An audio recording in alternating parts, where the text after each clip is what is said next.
এত বললেন যে চলচ্চিত্রের বিবর্তনটা তো এখন এসে টেকনিক্যালি অনেক চেঞ্জ হয়েছে।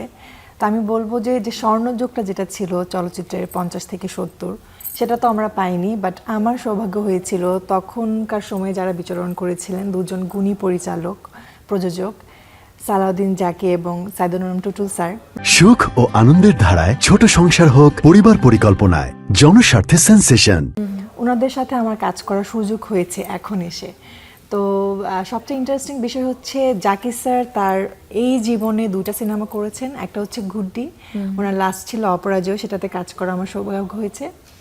আর টুটুল স্যার উনিও 2টা সিনেমা করেছেন, একটা হচ্ছে আধিয়ার আর ওনার লাস্ট সিনেমা ছিল কালবেলা। তো দুজনের সাথে আমার কাজ করার সুযোগ হয়েছে। তো আসলে তখন তো আমরা ছিলাম না বা সেই যুগটা আমরা দেখিনি বা এফডিসিতেও কাজ করা হয়নি।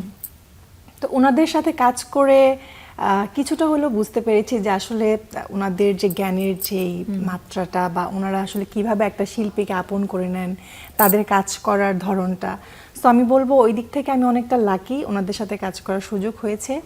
এখন আমি আশা করি যে ওনারা চলচ্চিত্রকে যেভাবে এই পর্যন্ত নিয়ে আসছে, আমাদের তরুণ যারা আছে, এখনকার জেনারেশন যারা আছে, তারা যেন এটাকে ধরে রেখে অব্যাহত রেখে সামনে আরো বড় কিছু করতে পারে, সেই আশা রাখবো আমি।